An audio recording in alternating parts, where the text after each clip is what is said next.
Ladies and gents, we've brought our list down a very significant amount.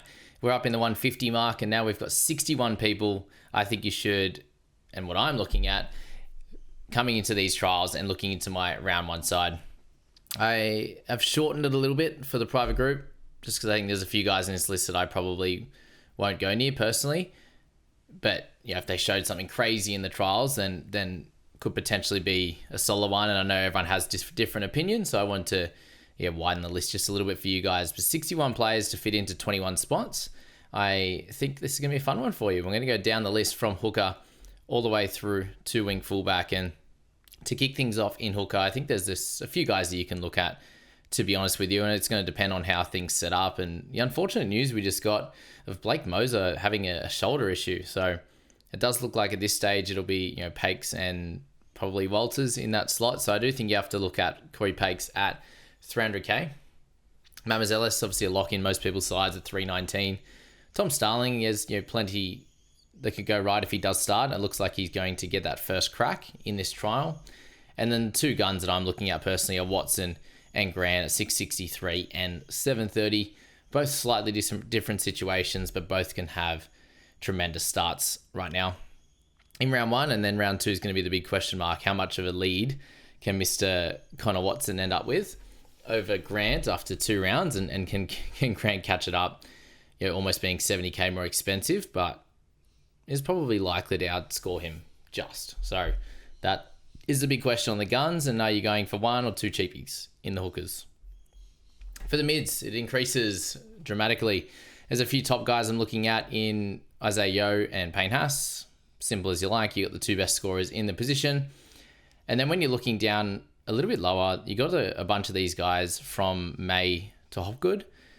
May at 670, Barnett at 712, Murray at 737, and Hopgood at 743. That could all get closer to the 60 mark.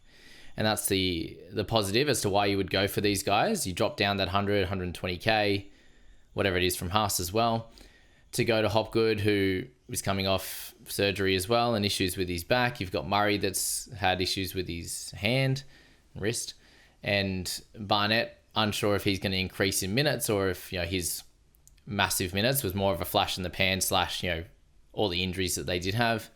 And then Terrell May is pretty well lock and load. So do you partner Terrell May with one of these guys, or do you look to go for a Yo or a Haas? Next tier down, Nat Butcher has the dual position, and we're unsure if he's going to get that edge with Radley actually being named on that edge there.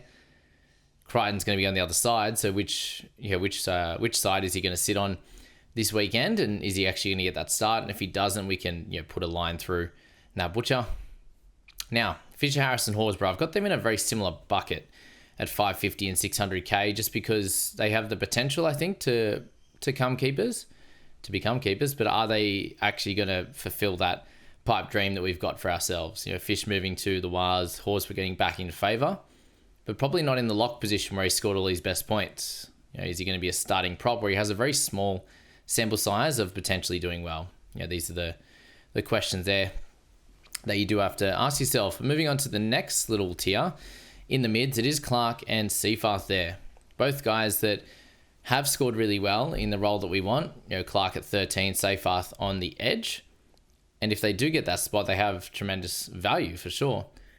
But Clark, it's how many minutes, and Seafarth, it's how quickly he gets switched out with guys like Ruben Porter or something like that and put him back through the middle. But personally, I do see them having lots of middles, and I see him on the edge at this point. But yeah, 2 very interesting price points, given their price in the mid-30s.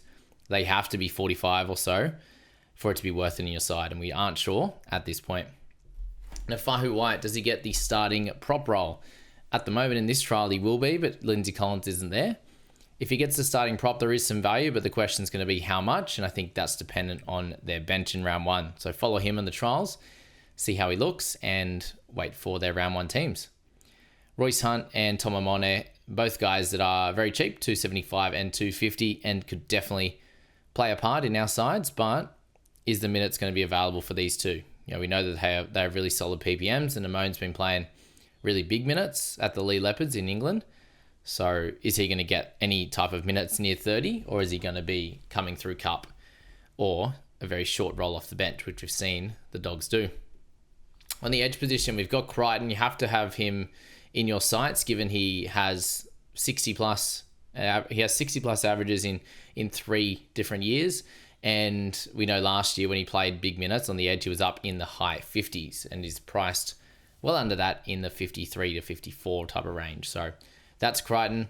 Preston I just really like, along with Lucas and Fermor. So those 3 guys are on my list. A little bit more of a love affair type of thing with those guys. Preston was great for me 2 years ago. Lucas I should have started with last year and didn't, sadly. But I think he's got that spot locked in now, which he didn't have as much for last year. So I think those 2 guys have potential to increase a little bit of value and provide some type of safety in terms of dual position or just a really consistent scorer with some upside. And Beau Fermor got the buy in round 1, but is a terrific looper and would be a great guy to have in centre and your edge for the entirety of the season, in my opinion. Looks like he was just revving up in the back end of last year with his running, and I expect more of the same. We move to the next branch of players, and that's Papali'i, Bateman, and Hosking, and those three guys between that 40k price point, they all have a question mark around them. Does Hosking get close to 80 minutes, or does Matty Nicholson steal some minutes from him? Does Bateman move to an 80-minute edge role? Does he play a hybrid edge and mid? Does he get 60 plus minutes, or does he sit around that 60 mark? Papali'i, is he going to play through the middle? Is he going to play big minutes on the edge, or will he lose some minutes due to the quality of edges they do have in their side? Kelma-Tuilagi, Burbo, Finafuaki, all guys you can slot into this little section here. If I have forgotten anyone, let me know, but I do have Nafahu White in the mids, obviously, that fits into this bill and this price point. And the question's going to be, how safe do you feel with them in your side, and do they have a tremendous upside? Burbo, I think, can definitely improve. Finafuaki is got a little bit of a bump on his average, or what he could be, based on those games last year in big minutes. But does he get those minutes? You got Kelma-Tuilagi in there as well at 420 that has potential to do really well. And what I did miss, actually, is Mr. Oren Keeley, who I think is 347 or 337 or something like that. If he manages to get that spot and Finn doesn't, then he could be of interest as well. So make it 63 or whatever it is, 62. And then Jack Josefsky, I can't believe this one's ended up here, but there's talk of him potentially starting. And if that's the case, then sweet. Otherwise, you can throw in Pia Kura onto this list as well, that we do have to watch. And we have to talk about him every week, don't we? Because he was the one of the most talked about men last year. My partner has certain guys' names in her head just from listening to me say them that many times, and she's heard plenty about Payne Haas, Walshy. She heard plenty about guys like Isaiah Yeo, and even Pia Kura got a run last year. Onto the halves, we go for Cleary at 880. We got Hines at 825. So you're probably selecting one of those two to really launch into the stratosphere in terms of potential upside. And guys, if you haven't subscribed or hit the follow button, YouTube and podcast, it would absolutely be amazing. And just hit that notification bell as well, so you can get the 2 videos a day that you're seeing from me. You'll be able to get into them straight away and cherry pick the bits that you want out of it. If you watch all of them, you're an absolute legend, and you know who you are, and I do appreciate it. Those 2 guys, the upside's there. Pick one of them. Then you go to the next little range here, and you've got Campbell, who I think has potential upside if he's at 7. If he's at 6, I still think there's a little bit, but not too much with the buy in round 1. And then Burton and Fogarty, I think both are really similar picks in a way. They both have the big boot. They both kick goals. Burton just runs a little bit more, and Fogarty gets a little bit more on the kicking side and is a little bit better on the tackling side. So that's the main difference, with Burton getting more attack on his own bat with the running, and I think that has room for growth, whereas Fogarty, I think it's probably more of the same as last year if he's next to Strange. This half position is pretty stacked, isn't it? With Munster coming in next at 589 as an interest for me, with plenty of upside if things go right and he is fit. That's the big question coming into round 1. Cogger and Metcalf. This is the little duo as well. And I do have Metcalf. Feels like he has a little bit more of an upside just based on the running that he can possess. But Cogger, we know, has really pushed the team around at times with the Panthers. And he did it fairly well last year for some good scores as well. So both those guys in that bracket, can you take both if they get the role, or can you only take one or none? And then the 3 cheapies in the half position in Sandon Smith, likely to be locked into everyone's side. You've got Jack Cole, and you've got Tom Duffy at 250k apiece. So are those two going to get the role? Is that a worry for you guys? Do they actually get to keep their spot? All the questions you need to ask and decide if it's going to work out for you to have those guys in your team. Moving on to centre, we have Karaz at 641k. I think he's a really, really good guy to have a look at. Still priced under the 50 mark, which is great.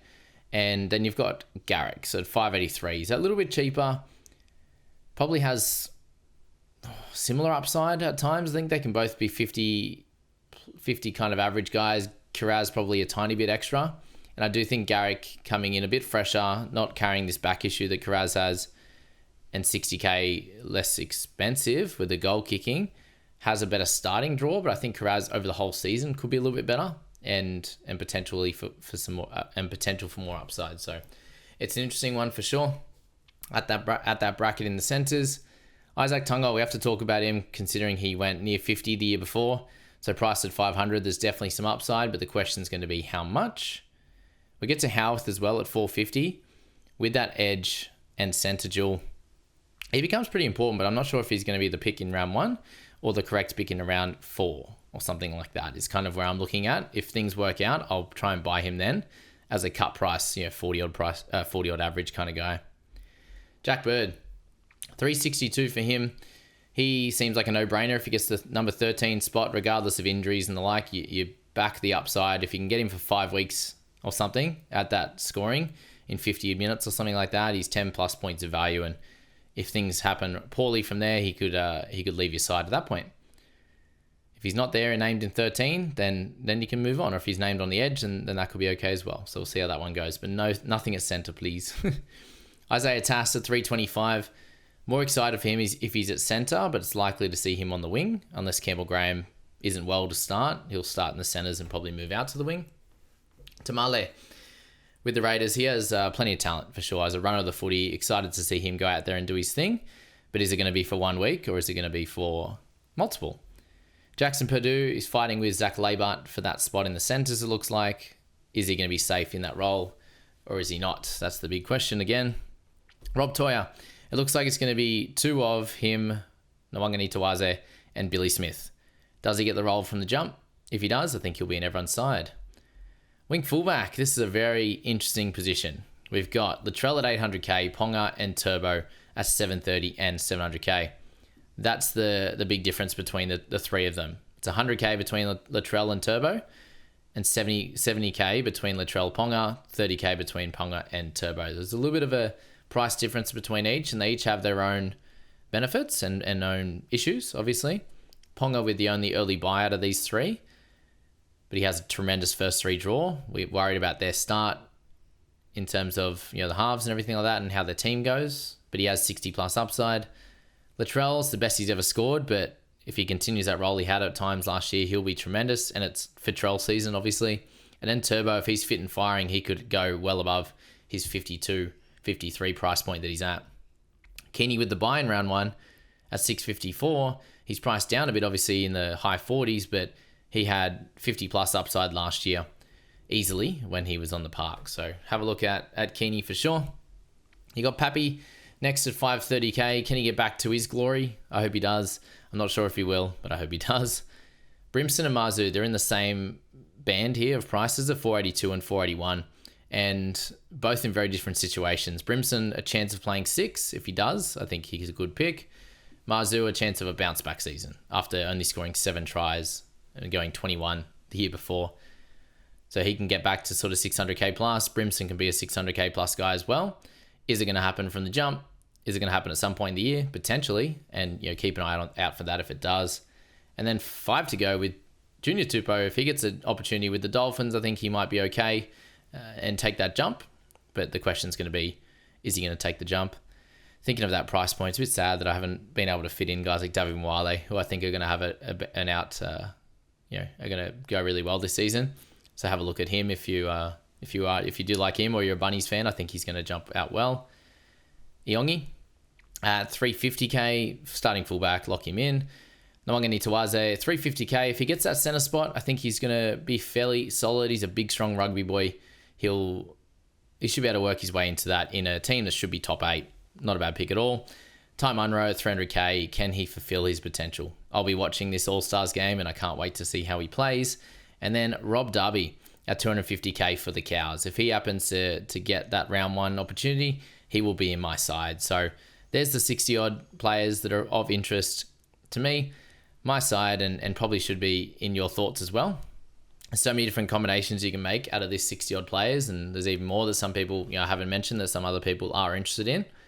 You make the team that works best for you. I'll do the same, and we'll meet back after round 1 and see how it started, and the game will begin from there with making the correct trade. So if you are interested in the private group, guys, I'm going to show you little bits and pieces of what you do get in there. There's going to be some hectic competitions between overall and head-to-head, along with the top 10 analysis, hanging out with all legends that are really, really good at fantasy and want to help each other get much better at the game, and all striving for top 100, top 500, top 1,000 this year and to improve. So if you are someone like that, if that sounds like you, then come join the fun. All the information is in the description for that private group. Thanks so much for being here, guys, and we'll catch you hopefully after some trials, which is going to be good fun.